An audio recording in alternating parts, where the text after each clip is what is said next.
प्यारे बच्चों नमस्कार, मैं दिनेश शाश्वत आप सभी का स्वागत करता हूं। आप सब लोग बहुत डर रहे थे कि सर 11th का कोई नहीं पढ़ा रहा, 11th के लिए क्या होगा।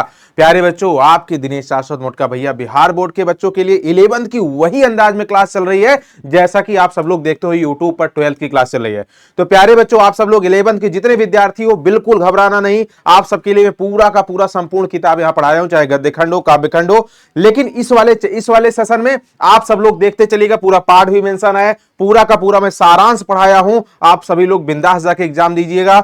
बिल्कुल जो है सारी रचना को ट्रिक के साथ बताया हूं। प्यारे साथियों, वीडियो को पहले पूरा देख लीजिएगा, चाहे स्पीड में करके देखिएगा, लेकिन इस वीडियो से आपको बहुत फायदा मिलने वाला है। यहां पर देखिएगा, सबसे पहला चैप्टर आप सभी के सिलेबस में क्या है भैया, पूस की रात है। क्या पूस की रात है? पूस की रात जो है क्या है, पहला चैप्टर है, यानी पहला जो है अध्याय है। पूस की रात का मतलब क्या है, यहां पे पूस की रात की चर्चा क्यों की जाती है, पूस की रात की बात क्या है, पूस की रात के राइटर कौन है, आप सभी लोग जानते हो भैया, मुंशी प्रेमचंद जी है। कौन? मुंशी प्रेमचंद जी। अब आपके दिमाग में प्रश्न बन रहा होगा, गुरुजी मुझे एक बार ये बता दीजिए, मुंशी प्रेमचंद जी जो है, जो ये पूस की रात लिखे हैं, इनका उद्देश्य क्या रहा होगा। तो आप सबको पता है, पूस की रात में भैया ठंड बहुत पड़ती है, बहुत ठंड होती है।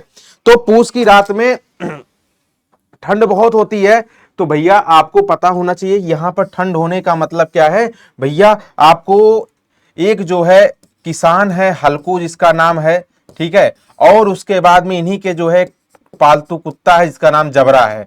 अब ये खेती करते हैं, हल्कू साहब किसान है, खेती करते हैं और अपने जमींदार से पैसा वैसा लेके किसी तरीके से खेती करते हैं। और यहां पर जो है इनके पास 3 रुपए मात्र रहता है कंबल खरीदने के लिए। कंबल भी नहीं खरीद पाते क्योंकि जमींदार आके इनसे पैसा मांगने लगता है और उसके बाद में बहुत रौद धोस दिखाता है, उसके बाद पैसा ले लेता है। बेचारे ठिठुर ठिठुर के खेत में जो है क्या कर रहे थे, खेत में अपने जो है जो गेहूं वगैरह बोए थे उसकी रखवाली कर रहे थे। पूस की रात थी और वहां इनके साथ में जबरा कुत्ता भी गया था वहां पे जो है रखवाली में।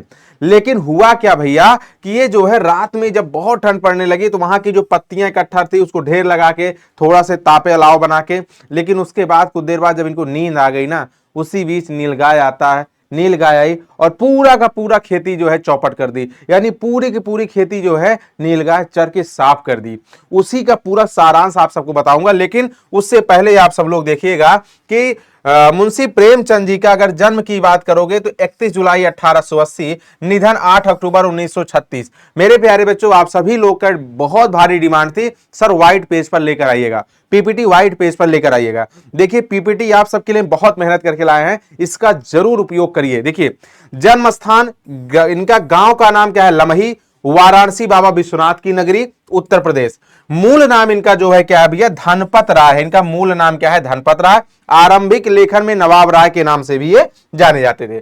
माता जी का नाम आनंदी देवी और पिताजी का नाम मुंशी अजायब राय। इनका पिताजी का नाम क्या था, मुंशी अजायब राय। इतनी बात क्लियर है मेरे प्यारे बच्चों, बताओ इतनी बात क्लियर है ना। आप सब लोग अगर एग्जाम में पूस की रात से संबंधित लिखने के लिए आएगा, सारांश या संक्षिप्त वर्णन करने के लिए आएगा, तो इन सब बातों को आप लिख सकते हो, इन सब डाटा को आप लोग लिख सकते हो, स्क्रीनशॉट कर लेना या पीडीएफ आप सब लोग प्रिंट करा लेना, ठीक है। 1910 में इंटरमीडिएट पास हुए हैं और 1919 में जो है क्या, बीए पास हुए। भैया इतना गैप कर दिए, देख रहे हो मुंशी प्रेमचंद जी को। इनको कथा सम्राट भी कहा जाता है। मुंशी प्रेमचंद जी को क्या कहा जाता है, कथा सम्राट के नाम से जाना जाता है। आप सब लोग ये भी बात याद रखिएगा दोस्तों। वृत्ति इनकी प्राइवेट ट्यूशन अध्यापकी, जिला बोर्ड का सब इंस्पेक्टर भी किए हैं। जलियांवाला बाग हत्याकांड और असहयोग आंदोलन छेड़ने पर ये सरकारी नौकरी को छोड़ दिए हैं भैया। आज सरकारी नौकरी के लिए आप सब लोग कितना परेशान हो मेरे प्यारे बच्चों। लेकिन यहां पर आपको पता होना चाहिए कि मुंशी प्रेमचंद जी जब असहयोग आंदोलन हुआ, जलियांवाला बाग हत्याकांड हुआ, उस समय सरकारी नौकरी भी अपनी छोड़ दिए थे। संपादन, मेरे प्यारे साथियों ये इंपॉर्टेंट पॉइंट है, यहां से ऑब्जेक्टिव सब्जेक्टिव सब बनता है। इनका जो संपादन था, इनकी पत्रिका की बात किया जाए, मर्यादा, माधुरी और जागरण हंस। इसकी ट्रिक आप सबको मैं बताया था, इसकी ट्रिक आप सबको शायद मालूम हो, यहां पर मैं फिर से बता दे रहा हूं, M²JH, ये बात याद रखिएगा। M का मतलब क्या हो जाएगा, अभी अभी देख रहे हो स्टार्टिंग में ही लिखा है क्या, मर्यादा लिखा हुआ है, और दूसरे M का मतलब क्या हो जाएगा, माधुरी। दूसरे M का मतलब क्या हो जाएगा भैया, माधुरी हो जाएगा, ठीक है ना। और उसके बाद में J का मतलब हो जाएगा जागरण, J का मतलब क्या हो जाएगा, जागरण। और मेरे प्यारे बच्चों H का मतलब हो जाएगा हंस, ठीक है, इतनी बात क्लियर है। सभी लोग बताओ ये ट्रिक कैसी लगी। M square J H, M square J H याद रखिएगा। और प्रमुख कृतियां बहुत इंपॉर्टेंट है इनकी रचनाएं, सेवा सदन, प्रेमाश्रय, ठीक है ना, प्रेमाश्रय, रंगभूमि, कायाकल्प, निर्मला, गबन, कर्मभूमि, गोदान, ये सभी इनके क्या है, मौलिक उपन्यास हैं। आप सब लोग को याद रखना है। लगभग 300 कहानियां हैं, लेकिन मेरे प्यारे बच्चों आपको याद क्या रखना है, इनके उपन्यास जो इंपॉर्टेंट है। अगर ट्रिक चाहिए हो तो इसका भी बता दूं। ट्रिक मेरे प्यारे बच्चों आप सब लोग लिख सकते हो, ट्रिक आप सभी साथी लिख सकते हो क्या, प्रेम गोरा रंग का सैनिक है। आप सभी लोग इसका ट्रिक बना सकते हो क्या, प्रेम गोरा रंग का सैनिक है, प्रेम गोरा रंग का, नहीं, प्रेम गोरा रंग का सैनिक है क्या, प्रेम गोरा रंग का सैनिक है, प्रेम गोरा रंग का सैनिक है। अब यहां पर देखोगे, यहां पे प्रेम का मतलब क्या हो जाएगा, प्रेमाश्रय, ठीक है, याद रखिएगा ये बहुत अच्छी ट्रिक है, प्रेमाश्रय। गो का मतलब हो जाएगा भैया गोदान हो जाएगा, ठीक है ना, गोदान और क्या, गबन, ये दोनों हो गई बात, ठीक है। रा का मतलब हो जाएगा भैया क्या, रूठी रानी भी इनकी जो है रचना है, ये भी याद रखिएगा। और उसके बाद में रंग का मतलब हो जाएगा रंगभूमि, और का मतलब हो जाएगा क्या, कायाकल्प, कायाकल्प। और उसके बाद में सय का मतलब हो जाएगा सेवा सदन, क्या हो जाएगा मेरे प्यारे बच्चों, सय का मतलब हो जाएगा सेवा सदन हो जाएगा। और नी का मतलब हो जाएगा निर्मला, क्या, निर्मला हो जाएगा। और का मतलब क्या होगा, का मतलब हो जाएगा कर्मभूमि, कर्मभूमि। ये आप लोग को उपन्यास याद रहेगा। ट्रिक कैसी लगी कमेंट करके बताना, ट्रिक कैसी लगी मेरे प्यारे बच्चों। प्रेम गोरा रंग का सैनिक है, ट्रिक आप सब लोग याद रखना, बहुत इंपॉर्टेंट है। अब यहां से अब क्या पूछा जा सकता है, अब पूस की रात का सारांश पूछा जा सकता है। मैं आप सभी साथी को उसमें बताता हूं कि उसमें मुख्य पात्र क्या है, उसका सारांश क्या है, उसका मुख्य निचोड़ क्या है। आप सब लोग देखिएगा, सबसे पहले मुंशी प्रेमचंद द्वारा लिखित ये क्या है, कहानी है। क्या है ये कहानी, पूस की रात। एक गरीब किसान की चर्चा हो रही, किसकी, हल्कू की। किसान का नाम क्या है, हल्कू। मार्मिक व्यथा और संघर्ष को दर्शाती है, मतलब हल्कू के संघर्ष को इसमें दर्शाया गया है। वो अपनी इस गरीबी में खेती बाड़ी करके किसी तरीके से जीवन यापन करने का प्रयास कर रहे हैं, लेकिन नीलगाय आके पूरी खेती जब चर डालती है तो अपने कष्ट को, अपने दर्द को यहां पे बयां करते हैं। पूस की रात को लेकर, उस ठंडी रात को लेकर यहां पे बयां करते हैं। कहानी बताती है कि, कहानी क्या ये बता रही है, कहानी क्या बताती है पूस की रात, कि एक किसान, मतलब क्या, कैसे एक किसान जो है कड़ा परिश्रम करने के बाद भी गरीबी और कर्ज के दुष्चक्र में फंसा रहता है। जो एक किसान होता है वो इतनी ज्यादा मेहनत करता है, फिर भी वो गरीबी में परेशान है। वो इसी दुष्चक्र में, यानी बुरे प्रभाव में, इसी बुरे चक्र में जो है पूरी तरीके से फंसा रहता है, कर्ज में पूरी तरीके से फंसा रहता है। खेती में जितना लगा दिया उतना नहीं पैदा हुआ, क्या जो कर्ज हुआ, कर्ज सर पे लदा ही है। अगली बार खेती किया तब जाके उसको चुकाने का प्रयास करेगा, अपनी शौक कुछ नहीं पूरी कर पाएगा, मतलब हमेशा का हमेशा परेशान रहेगा।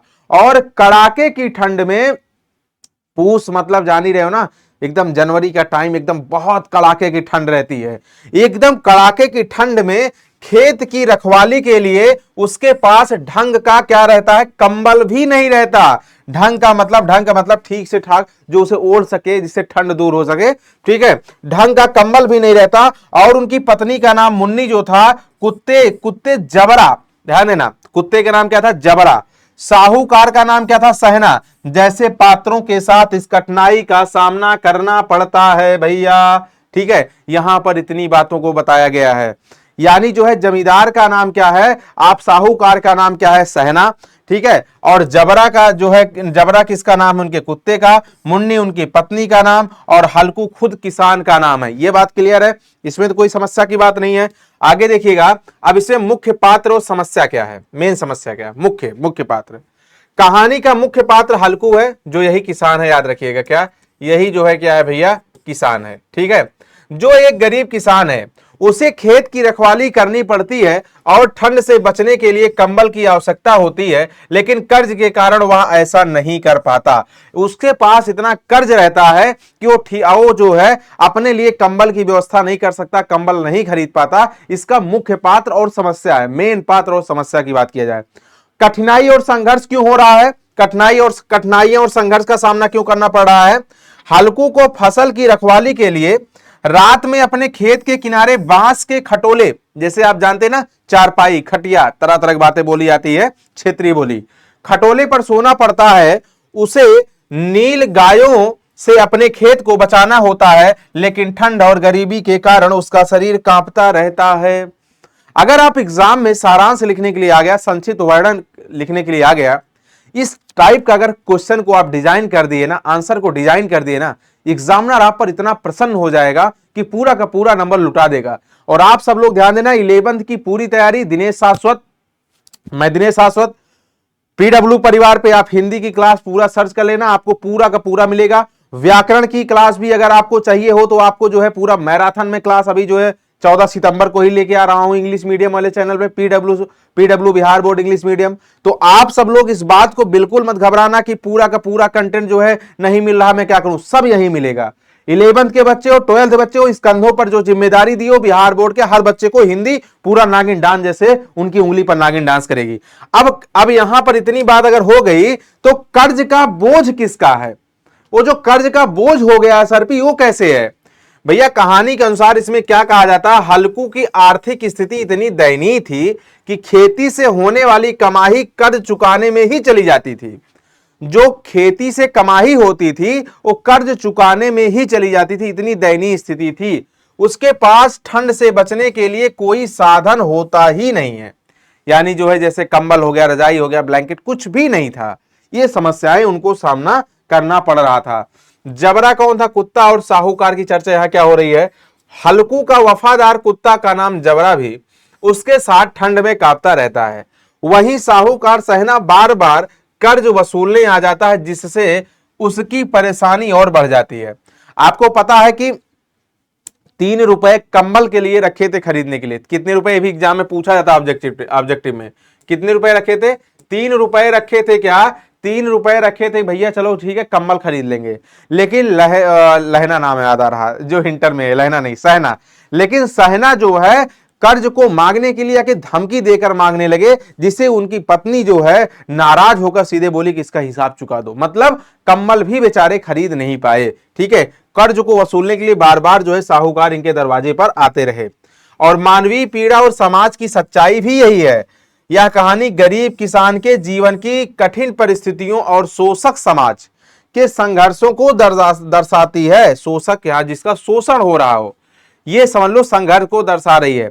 बहुत से ऐसे इसमें बच्चे देख रहे होंगे इस वीडियो को, जो उनके मन में और उनकी नजरों में चल रहा होगा वहां के संघर्ष का।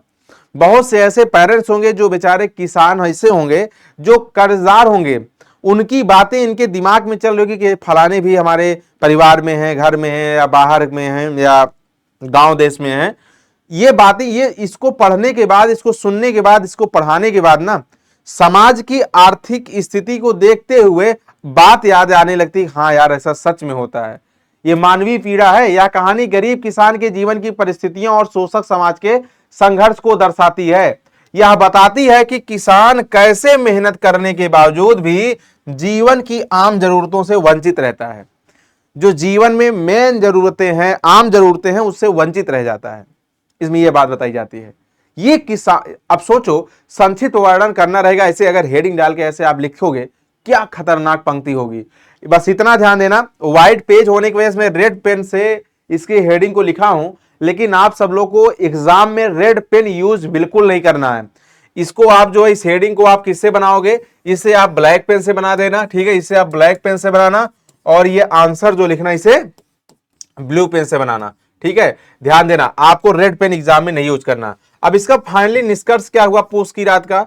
पूस की रात कहानी ग्रामीण जीवन की वास्तविकता को सामने लाती है। पूस की रात कहानी इसीलिए मुंशी प्रेमचंद जी लिखे हैं कि जो वास्तविकता है, जो वास्तविकता में जीवन जीते नहीं लोग ना, ग्रामीण जीवन की जनता जो है, जो गांव के लोगों की जनता है, जो गांव के जनता की जिंदगी है, या जो आप कह सकते हो किसान का जीवन है, उसकी वास्तविकता को सामने लाते हैं कौन? मुंशी प्रेमचंद जी अपनी इस कहानी के माध्यम से। और गरीब किसानों के संघर्षों तथा उनके प्रति समाज की उदासीनता को उजागर कर देते हैं। उनके संघर्ष को तथा जो है उनके प्रति, यानी उन किसान के प्रति जो है समाज की बहुत उदासीनता है, कोई सहयोग नहीं करता है, को उजागर करती है। यह कहानी किसान के जीवन की कठिनाइयों को भी दर्शाती है, जिसमें वह अन्न उगाता है लेकिन खुद से ठंड से कांपता रहता है। सोचो, किसान जो है अन्न उगाता है, पूरे देश के लिए जो है उसे भोग करते हैं, लेकिन किसान खुद परेशान है। ऐसी विडंबना है अपने यहां पे किसानों की। आप इस बात को समझ रहे होंगे। हम सब लोग एंट्री कर दिए पार्ट 2 पे, जो कि कविता की परख है। और ये चैप्टर किसका है भाई? आप लोग जानते हैं, आचार्य रामचंद्र शुक्ल जी का है। किसका?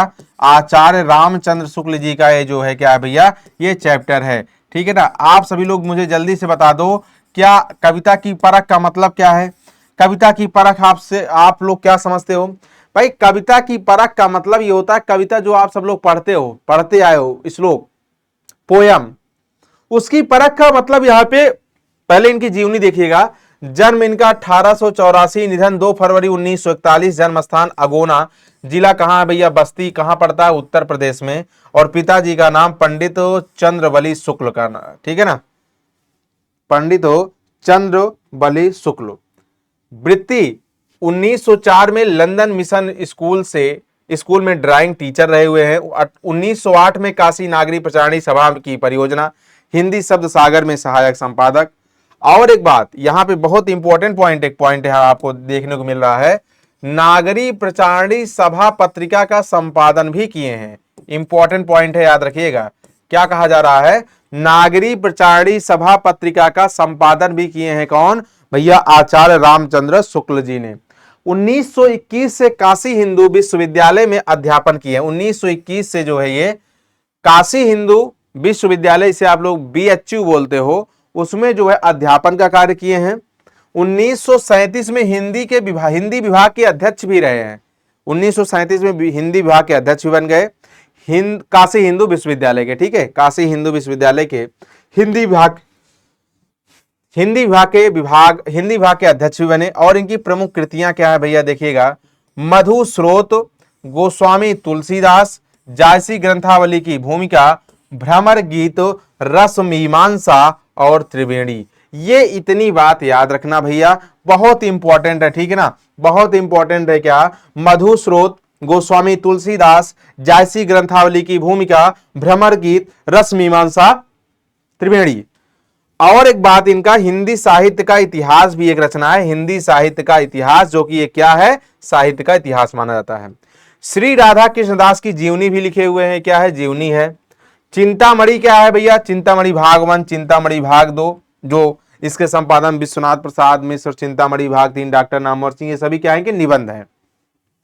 अनुवाद भी किए हुए हैं। क्या अनुवाद क्या किए हैं? विश्व प्रपंच, कल्पना का आनंद, शशांक और बुद्ध चरित। ये क्या है? इनका ये अनुवाद है।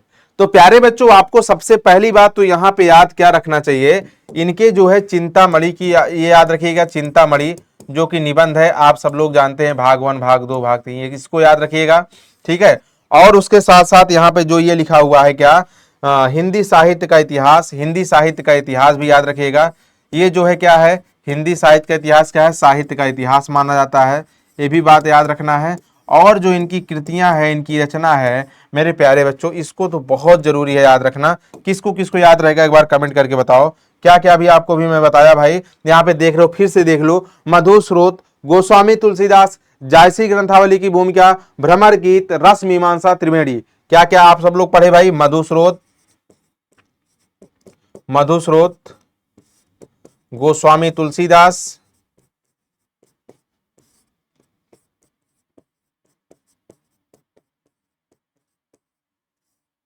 रस मीमांसा,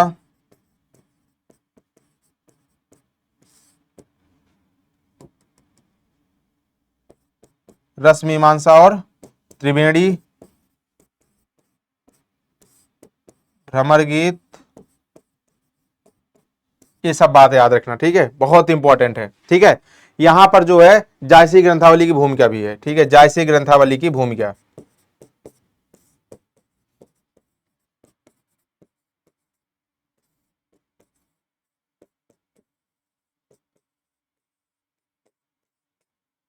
ठीक है, अब आगे आते हैं भैया इस कविता की परख, जो इनका चैप्टर है क्या है, कविता की परख, इसका उद्देश्य क्या है, इसका सारांश कैसे लिखोगे, इसका अगर संक्षिप्त में कविता का परख, कविता की परख जो है, आप जो है यहां पे क्या संक्षिप्त वर्णन के लिए अगर आएगा तो क्या बोलोगे, क्या लिखोगे, सभी लोग बताओ। कविता का मुख्य उद्देश्य क्या होगा, हृदय को प्रभावित करना। सबसे पहली बात जो है, जो कविता लोग गाते हैं, संगीत गाते हैं, उसे क्या है भैया, उसका मतलब हुआ हृदय को प्रभावित करना, सीधी बात है, हृदय हृदय को प्रभावित करना, और उसमें विभिन्न भावों, जैसे विभिन्न प्रकार के भाव, जैसे प्रेम की बात हो, करुणा की बात हो, उत्साह की बात हो, आदि का संचार करना होता है। विभिन्न प्रकार के कार्यों का संचार होता है, किसका किसका, प्रेम की बात हो जाए, करुणा की बात हो जाए, उत्साह की बात हो जाए, इन सब का संचार होता है, इन सब का क्या होता है, संचार होता है। लेखक रामचंद्र शुक्ल बताते हैं कि कविता में कल्पना का महत्व होता है। कविता में क्या होता है, कल्पना का महत्व होता है। कविता हमेशा काल्पनिक भी मानी जाती है। कविता में कल्पना बहुत होती है, कल्पना का महत्व दिया जाता है, लेकिन कल्पना की भी एक सीमा होती है, एकदम ऐसे ना हो पूरा काल्पनिक हो जाए, उसकी भी एक लिमिटेशन होती है, एक सीमा होती है। कविता वही है जो पाठक के हृदय पर सीधा प्रभाव डाले और भावनाओं की गहराई को महसूस करा सके। अगर कोई कविता आप गा रहे हो, जैसे अभी रामधारी सिंह दिनकर की इतनी अच्छी पंक्ति है, सूरदास की पंक्ति है, मीराबाई की पंक्ति है, कबीरदास की पंक्ति है, तो अगर उन कविता को पढ़ो ना, तो पाठक के हृदय को ना उसको प्रभावित कर सके, प्रभाव डाल सके, महसूस करा सके। कविता का मेन मतलब ये होता है, ठीक है ना। अब यहां पर आपको पता होना चाहिए कविता का उद्देश्य क्या होता है, सभी लोग बताओ। कविता का लक्ष्य क्या होता है, जो पाठक होता है, जो पढ़ता है, उसके हृदय में प्रेम हो, आनंद आ जाए पढ़ने के बाद, हास्य मतलब एक चेहरा हंसमुख हो, करुणा हो, उत्साह हो, आश्चर्य हो, मतलब इन सब भाव को जगाना। मतलब देखो, कभी कभी कविता होगी, सब में जो है सारा गुण नहीं होगा, सभी में सारा गुण नहीं होगा, लेकिन लगभग जो है, जैसे किसी कविता में जो है आनंद ही आनंद है, प्रेम ही प्रेम है, किसी में जो है उत्साह ही उत्साह है, वीर रस जैसे रहता है, भूषण की पंक्तियों में देखते हो, किसी में कष्ट ही कष्ट है। तो यहां पे जो है, जैसे सुभद्रा कुमारी चौहान की एक पंक्ति आप जानते होंगे, कविता जानते होंगे, शोक गीत है, जैसे पुत्र वियोग जानते हो, तो वहां पे दुख ही दुख है। तो यहां पे पाठक के मन में भाव बन जाना चाहिए, प्रभावशाली होना। बिल्कुल, कविता जिस पद यानी कविता में हो, हृदय पर प्रभाव डालने की शक्ति नहीं होती, तो उसे रामचंद्र शुक्ल जो है क्या, उसे कविता नहीं मानते। अच्छा, आप ईमानदारी से बताओ, जो वीडियो देख रहे हो मेरे प्यारे बच्चों, अगर कविता की परख लिखने के लिए आ जाएगी तो आप बता नहीं पाओगे। परख मतलब समझना, कविता को परख सको, कविता को पहचान सको, कविता को समझ सको। सीधे सीधे कल रामचंद्र शुक्ल जी सीधे उसे इनकार कर दे रहे हैं क्या, अगर हृदय पर वो कविता कोई प्रभाव नहीं डाल पा रही है, उसको सीधे इनकार कर दे रहे हैं कि ये कविता नहीं है। तो आपको यही सब तो लिखना है, और सीधे एग्जामिनर आपको नंबर देगा। कल्पना का महत्व क्या होता है, कविता में कल्पना का विशेष महत्व है क्या, लेकिन यह कल्पना पाठक की भावनाओं से जुड़नी चाहिए, जुड़ी हुई होनी चाहिए। लेखक की जो भावना है उससे वो कल्पना जुड़ी होना चाहिए। अगर उसे मान लो कोई चीज काल्पनिक पंक्ति जोड़ रहे हो, रियल की पंक्ति नहीं भी है, लेकिन जो पाठक पढ़ा उसके भाव से जुड़ी हुई होनी चाहिए। सत्य और भावनाओं का मेल, कविता में क्या होता है भैया, सच्चाई के साथ साथ भावनाओं की अनुभूति की भी आवश्यकता होती है, तभी उसका वास्तविक अर्थ सामने आता है। कितनी सरल शब्दावली मैं आप सबके लिए लेकर आया हूं मेरे प्यारे बच्चों, आप सब लोग इसे जरूर मन लगा के पढ़ने का प्रयास करिएगा, और आप लोग रफ पेज पर इसकी प्रैक्टिस करिएगा, जिससे एग्जाम में, अगर त्रैमासिक परीक्षा में अगर आपसे पूछता है, छमाही में पूछता है, वार्षिकी में पूछता है, तो आप सब लोग उसी अंदाज में इसे बना सको, उसी अंदाज में इसे लिख सको। ठीक है, मन की अनुभूति कैसे होती भैया, मन की अनुभूति की व्यक्ति कैसे होती है, कविता मन की अनुभूतियों और भावनाओं को कलात्मक रूप से व्यक्त करने का माध्यम है। कलात्मक रूप से व्यक्त करने का क्या है, माध्यम है। अब आइए पार्ट 3 पर आते हैं मेरे प्यारे बच्चों। 2 चैप्टर पूर्ण रूप से निपटारा हो गया। देखिए हम सब लोग जो है बिना बात किए हुए पूरी तरीके से पढ़ रहे हैं। आपके टाइम कितने बच रहे हैं आप खुद देख रहे हो, इसलिए कमेंट पे बिल्कुल ध्यान नहीं देना चाहिए, यहां पे सीधे पढ़ने मतलब रखिए आप लोग। तीसरा चैप्टर आंखों देखा गदर। आंखों देखा गदर ये किसका है भैया? विष्णु भट्ट गोडसे वरसईकर। ठीक है, यहां पे मैं लिख सकता हूं, यहां लेखक कौन कौन? विष्णु भट्ट गोडसे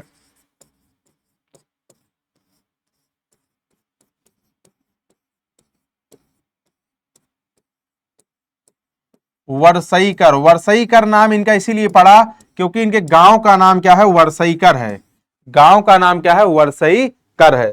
अब यहां पर देखोगे जन्म 1828, स्थान देखिए ग्राम का नाम वरसई है, और रायगढ़ कहां पड़ता है? महाराष्ट्र में इनका जन्म हुआ है मेरे प्यारे बच्चों। पंडित पिताजी का नाम पंडित बालकृष्ण भट्ट था। शिक्षा स्वाध्याय द्वारा परंपरागत रूप में संस्कृत मराठी, मतलब शिक्षा इनकी क्या थी? परंपरागत रूप में संस्कृत भाषा का ज्ञान और क्या मराठी भाषा, दोनों भाषा इनको ज्ञान था। वृत्ति क्या थी इनकी भैया? पुरोहिती, कर्मकांड एवं कृषि, खेती करते थे। और पुरोहिती मतलब जो पूजा पाठ किसी के यहां, जैसे अपने यजमान के यहां जाके कराते थे, उसी को पुरोहिती कहा जाता है। इनकी एकमात्र रचना याद रखिएगा माझा प्रवास, जो कि पूर्ण रूप से क्या है? मराठी भाषा में है। माझा प्रवास को आप मेरा प्रवास भी समझिए, इसका अर्थ क्या होगा? मेरा प्रवास। एकमात्र रचना विष्णु भट्ट गोडसे वरसईकर की याद रखिएगा, माझा प्रवास। माझा प्रवास किस भाषा में है? मराठी भाषा में, याद रखिएगा किस भाषा में? मराठी भाषा में। और इनका व्यक्तित्व कैसा था भाई? विद्वान थे, तेजस्वी थे, ऊंचे, मतलब हाइट एकदम लंबी चौड़ी, गोरे रंग के थे। गौर लिखा हुआ है। तो यहां पर आप इनकी एकमात्र रचना क्या याद रख ले भैया? माझा प्रवास। क्या? माझा प्रवास। अच्छा, माझा प्रवास की बात अगर मैं करूं आप सभी से, किस भाषा में है? आप बोलोगे गुरुजी मूल रूप से क्या? मराठी भाषा में है। इतनी बात क्लियर हो गया? चलो अब यहां पर देखो, आंखों देखा गदर जो है विष्णु भट्ट गोडसे का 1857 के भारतीय स्वतंत्रता संग्राम, आंखों देखा गदर का, आंखों देखा गदर का आंखों देखा विवरण है। आंखों देखा विवरण है। अच्छा एक बात और देखो, आप बोलो गुरुजी आंखों देखा गदर कैसे नाम पड़ा? तो आप सभी लोग को मैं बता रहा हूं, यहां पर देखिएगा, जिसे हिंदी में अमृतलाल नागर ने अनुवादित किया। इसमें ब्रिटिश शासन के खिलाफ संघर्ष और रानी लक्ष्मीबाई के नेतृत्व में, किसके? ब्रिटिश शासन के खिलाफ, जो अंग्रेज शासन था, यानी जो अंग्रेज शासन के खिलाफ संघर्ष जारी हुआ। आप ये कह सकते हो अंग्रेज वर्सेज कौन भैया? रानी लक्ष्मीबाई के नेतृत्व में। रानी लक्ष्मीबाई जो इस चैप्टर में जो है चर्चा की जा रही है, ठीक है, के नेतृत्व में झांसी का युद्ध मार्मिक चित्रण है। मतलब आंखों देखा गदर नाम कैसे पड़ा? जो अमृतलाल नागर थे उसका हिंदी में अनुवाद कर दिए। आंखों देखा गदर का यहां पे माझा प्रवास का क्या कर दिए? माझा प्रवास का जो हिंदी में अनुवाद कर दिए, हिंदी अनुवाद कर दिए। और हिंदी अनुवाद कैसे कर दिए भैया? आप लोग याद रखिएगा, आंखों देखा गदर में। आंखों देखा गदर में क्या कर दिए भैया? ये इसे अनुवादित कर दिए। अब यहां पर ध्यान देना, इनके बीच युद्ध शुरू होता है, और उसमें जो नेतृत्व की हुई है रानी लक्ष्मीबाई, वो भैया झांसी के मैदान, झांसी के युद्ध का मार्मिक चित्रण है। यह संस्मरण विधा में लिखा गया है, और इसमें स्वतंत्रता संग्राम का एक जीवंत प्रमाणिक दस्तावेज प्रस्तुत किया जाता है। एक जीवित प्रमाणिक दस्तावेज इसमें शुरू किया गया है। ठीक है, विषय क्या है? ध्यान देना, इस चैप्टर का विषय क्या है? यह पाठ 1857, जो कि हर कोई बच्चा सुना होगा, 1857 का विद्रोह। यह पाठ 1857 के भारतीय विद्रोह का आंखों देखा वर्णन है। लेखक मूल रूप से मराठी विष्णु भट्ट गोडसे ने लिखा है, जिसका हिंदी अनुवाद प्रसिद्ध कथाकार अमृतलाल नागर ने किया है। घटनाएं क्या है भैया? इसमें ब्रिटिश शासन के खिलाफ भारतीयों के संघर्ष का वर्णन है, जिसमें झांसी पर अंग्रेजों के हमले और रानी लक्ष्मीबाई के प्रतिरोध का विशेष उल्लेख किया जाता है, जिसमें झांसी जो किला है उसमें जो अंग्रेज लोग हमले किए हैं, यानी जो रानी लक्ष्मीबाई उसके प्रतिरोध में खड़ी होती हैं, इसका विशेष उल्लेख किया गया है आंखों देखा गदर में। इन सब पंक्ति को लिखना है आप सबको, इन्हीं सब बातों को लिखना है। एग्जामिनर आपको नंबर यही इसी पंक्ति पे देगा। इसकी विवरण शैली कैसे कर सकते, यह संस्मरण विधा में लिखा गया है। इसका वर्णन इतना सजीव और जीवंत है कि पाठक घटनाओं में डूब जाता है। जीवंत मतलब जिसे लगता है एकदम जीवित जो है पंक्ति है, एकदम सत्य पंक्ति है और एकदम जो है पूरी तरीके सजीव पंक्ति है। इसीलिए यहाँ पे पाठक जब पढ़ता है ना, इसी घटना में डूब जाता है, एकदम लीन हो जाता है, मग्न हो जाता है। इसका महत्व क्या है, यह उस ऐतिहासिक घटना का एक प्रामाणिक और मार्मिक चित्रण प्रस्तुत करता है जो 1857 के गदर के क्या है भैया, प्रत्यक्ष अनुभव पर आधारित है। 1857 के प्रत्यक्ष अनुभव को देखने के लिए हर कोई जो है परेशान रहता है, जो कि यहां पे आंखों देखा गदर एक ऐसा चैप्टर है जो इसका प्रत्यक्ष उदाहरण माना जाता है, जो इसका प्रत्यक्ष उदाहरण माना जाता है। आप सभी को बहुत बहुत धन्यवाद मेरे प्यारे बच्चों। एक बार आप सभी को मैं 3 चैप्टर में जो जो पढ़ाया हूं, तीनों चैप्टर की अगर बात करूं तो भैया सबसे पहला चैप्टर क्या था, पूस की रात। क्या, पूस की रात। आप सभी को मैं क्या बताया, पूस की रात, ठीक है, पूस की रात, पूस की रात। दूसरा चैप्टर आप सभी को मैं क्या बताया भैया, सभी लोग बताओ, कविता की परख, कविता की परख। मेरे प्यारे बच्चों कमेंट करके जरूर बताना क्लास कैसी लगी। आप सबको ऐसे अगर क्लास की जरूरत हो तो 11th के जितने बच्चे हो आप लोग बताओ, मैं आपकी सारी के सारे चैप्टर ऐसे आंखों देखा गदर जो है पूरा का पूरा ऐसे चैप्टर आप सभी को जो है मैं पढ़ा दूं, ठीक है ना, कोई दिक्कत की बात तो नहीं है। जितने बच्चे एक बार कमेंट करके बताओ क्लास कैसी लगी। और पूस की रात किसका है भैया, मुंशी प्रेमचंद जी का, अभी आपको बताया गया, ठीक है ना, ये आप सब लोग जानते हैं मुंशी किसका है, मुंशी प्रेमचंद जी का। और कविता की परख किसका है भैया, अभी आपको बताया गया आचार्य रामचंद्र शुक्ल जी का है। क्या, आचार्य रामचंद्र शुक्ल जी का है। और एक जो है क्या है, विष्णु भट्ट गोडसे, आंखों देखा गदर किसका है, विष्णु भट्ट गोडसे।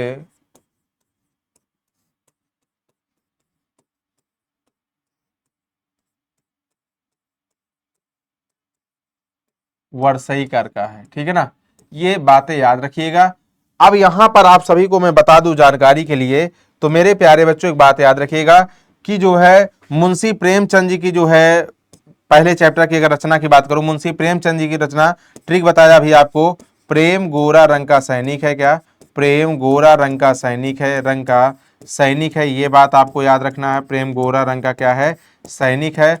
और जो है संपादन भी जो है ट्रिक क्या बताया हूं, यम स्क्वायर JH, ठीक है, माधुरी मर्यादा जागरण हंस, ठीक है, इतनी बात क्लियर है। दूसरे चैप्टर की मैं ट्रिक आप सब ट्रिक तो नहीं बताया हूं, लेकिन रचना बताया क्या आप सभी लोग को बताया, जब बताओ भैया, गोस्वामी तुलसीदास, ठीक है ना, गोस्वामी तुलसीदास, जायसी ग्रंथावली की भूमिका, जायसी ग्रंथावली की भूमिका,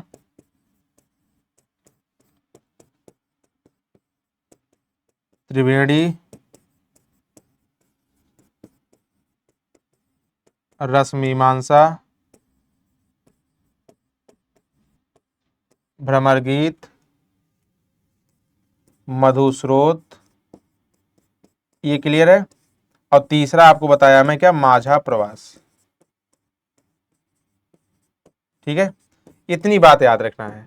प्यारे बच्चों आप सबको क्लास कैसी लगी एक बार कमेंट करके जरूर बताना। मुझे उम्मीद है आप सबको बहुत आनंद आया होगा। इसको स्क्रीनशॉट कर लेना, PDF आप लोग पूरा पढ़ लेना। आप सब लोग पूरा का पूरा एग्जाम बहुत अच्छे से देखे आना, इसी स्टाइल में लिख के आना, और उम्मीद करता हूं आप सबको बहुत आनंद आया होगा।